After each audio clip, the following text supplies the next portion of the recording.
Assalamualaikum warahmatullahi wabarakatuh. Hari ini sudah pertemuan ke-11. Alhamdulillah kita masih diberi kesehatan dan masih bisa bertemu kembali, dan jangan bosan untuk kuliah online karena sepertinya semester depan masih online. Dari keputusan dari Kemendikbud itu harus dilakukan secara online. Jadi kalian tetap harus semangat. Semoga wabah ini segera berakhir dan segera kembali ke nol untuk pandeminya atau untuk yang terkena. Pertemuan 11 membahas tentang konsep pemrograman berorientasi objek. Ada 6 pokok bahasan, lalu pendahuluannya nanti tentang prosedural, tentang pekerjaan, tentang teknologinya. Nah, pengenalan berorientasi objek. Nanti akan ada objek, lalu akan ada namanya interaksi, akan ada namanya kelas, lalu objek ini bersifat independen. Nah, ini juga ada, kalau objek itu gambarannya seperti ini. Ada data dibagi menjadi banyak, lalu ada prosedurnya. Apakah itu objek? Objek itu adalah suatu entitas. Contohnya ini, ada manusia, bunga, hewan, mobil, dan lain-lain. Itu objek. Apa bedanya dengan kelas? Kalau kelas ini adalah instance, objek atau instan. Jadi kelas ini lebih besar daripada si objek. Kelas ini adalah template untuk membuat objek. Jadi di sini ada satu template atau satu kelas, lalu di dalamnya banyak instan atau banyak objek. Itu adalah bedanya kelas dengan objek. Nah, ini dia contoh kelas. Contoh kelas contohnya ada bank, lalu objeknya ada Bang Udin, Bang Ali, Bang Susi, tapi nggak ada abang tukang bakso ya. Lalu juga contoh kelas ini ada kelas mobil. Ada mobil Toyota, ada mobil Mitsubishi, itu contoh objeknya. Ini contoh lainnya mobil, lalu atribut-atributnya ada warna, tahun, faktur, kecepatan, metode, itu biasanya yang kurung buka, kurung tutup. Nah, ini adalah objeknya. Dan masing-masing punya atribut yang berbeda. Atributnya tadi sudah saya sebutkan, lalu identitasnya biasanya primary key-nya ini berupa nomor polisi. Atribut adalah data yang membedakan antara objek satu dengan lainnya. Contohnya tadi ada ya, manufaktur, model, dan lain-lain. Dalam kelas atribut disebut sebagai variabel. Maka ini manufaktur, model biasanya dalam algoritma ini sebagai variabel ya. Lalu atribut ini ada dua, ada instan dan ada kelas. Apa bedanya? Kalau instan itu adalah nilainya dapat sama atau berbeda. Tapi kalau kelas nilainya harus sama. Semua objek itu sama. Kalau instan itu tiap objek itu sama atau dapat juga berbeda. Lalu tingkah laku. Tingkah laku atau behavior ini biasanya yang tadi saya katakan ada tulisan kurung buka kurung tutup, dikatakan juga sebagai metode. Contohnya acceleration, stop, turn, brake. Ini ada di dalam kelas, itu tingkah laku. Gunanya apa sih behavior? Untuk mengubah nilai atribut. Jadi nilainya diubah di dalam behavior atau methods.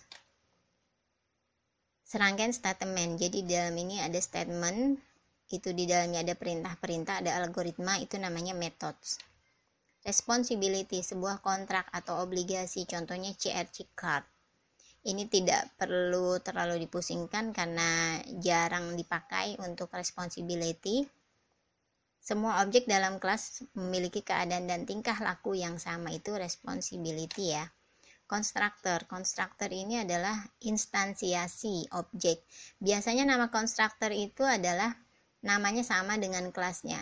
Yang membedakan di sini. Nama kelas diawali dengan huruf besar, itu biasanya. Nama objek diawali dengan huruf kecil. Kelas besar, objek kecil. Berarti ini nama kelas, mobil yang huruf depannya besar, lalu ini nama objek. Jadi kelas itu di dalamnya objek. Maksudnya objek di dalamnya kelas ya. As new mobil. Mobil ini adalah lebih besar daripada mobil. Konstruktor menetapkan nilai awal untuk atribut objek baru. Itu contohnya konstruktor. Ini konstruktor yang ini. Create nama objek as new nama kelas. Sama biasanya. Contoh konstruktor yang memiliki parameter itu di dalam kurung ada nilai-nilainya. Contohnya seperti ini, ada dalam kurung biasanya ada nilai-nilai. Berarti kalau ini kosong, tidak ada parameter ya. Tidak memiliki parameter. Aksesor dan mutator. Apa bedanya aksesor dan mutator? Kalau aksesor itu get, mengakses nilai. Kalau mutator itu set atau mengubah nilai. Itu saja bedanya. Visibility, kemampuan suatu objek melihat atau berhubungan dengan objek lain. Contohnya ada private, protected, dan public. Bedanya, kalau private itu bisa dipanggil di dalam kelasnya saja, tidak bisa dari luar.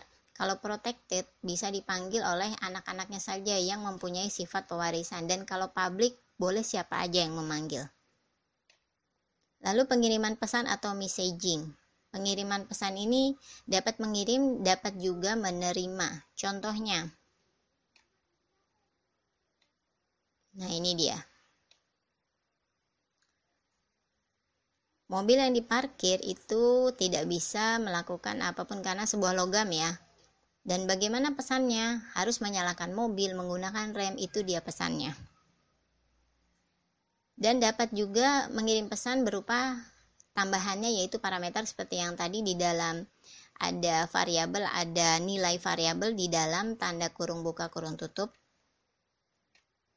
Lalu karakteristik OOP ini yang terakhir, ada abstraksi, ada 4 ya, abstraksi, enkapsulasi, inheritance, dan polimorfisme. Abstraksi ini penyembunyian kerumitan. Contoh,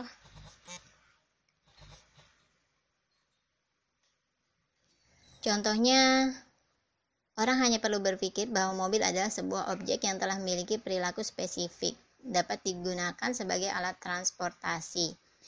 Mereka dapat mengendarai tanpa harus memikirkan bagaimana proses pembuatan mobil atau bagaimana proses menjalankan mobil. Jadi tinggal menjalankan saja, itu abstraksi ya, penyembunyian kerumitan. Ini contoh lain, segitiga mempunyai tinggi, mempunyai alas, apa yang harus dilakukan, apa yang ingin Anda lakukan. Bisa hitung luas, hitung keliling, atau mungkin hitung yang lain. Atau mungkin kalau misalkan ada bangun ruang, itu bisa hitung volume. Enkapsulasi atau pembungkusan, ini dibungkus sehingga tidak terlihat dari luar. Contoh enkapsulasi, ada entry pin, ada validasi, tapi si user ini tidak perlu tahu bagaimana cara pengecekan validasi, bagaimana cara pengecekan koneksi ke database, server, dan lain-lain. Jadi penyembunyian juga mirip dengan abstraksi, tapi ini lebih dienkapsulasi, lebih di packaging lagi. Lalu yang terakhir, yang ketiga, inheritance. Inheritance ini penurunan sifat. Kalau kalian ada ibu, kalian biasanya ada beberapa sifat yang diturunkan dari orang tua, sama dengan inheritance. Contohnya tabungan, ada deposito, ada kartu kredit. Nah, itu turunannya ada deposito dan kartu kredit. Pasti di dalam ini ada penurunan sifat dari si tabungan. Yang terakhir adalah polimorfisme. Polimorfisme, kemampuan suatu bahasa pemrograman untuk memiliki fungsi atau metode yang bernama sama tetapi berbeda dalam parameter. Jadi polimorfisme itu fungsi namanya sama tapi berbeda dalam parameter. Parameter ini tadi ya, yang di dalam tanda kurung buka kurung tutup itu berbeda. Kelas turunan dapat menggunakan fungsi yang ada pada kelas pewarisnya dan sebaliknya. Nah, ini karyawan punya NIP, jabatan, dan nama, dan dia dapat mendapatkan gaji atau membuat karyawan baru, menerima karyawan baru. Create new get salary atau mendapatkan gaji yang baru ya. Itu karyawan.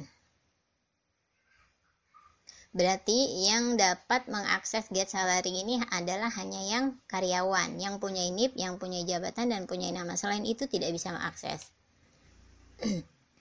Ini semuanya bisa mendapatkan gaji, tapi dengan gaji yang berbeda-beda.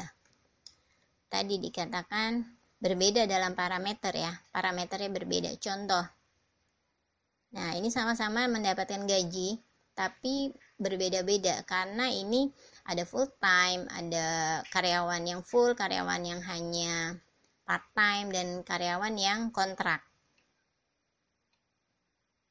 Bagaimana tahapan perancangan berorientasi objek? Ada yang pertama identifikasi, yang kedua hubungan antar objek, dan yang ketiga perancangan algoritma, dan yang keempat tes algoritma. Sekian.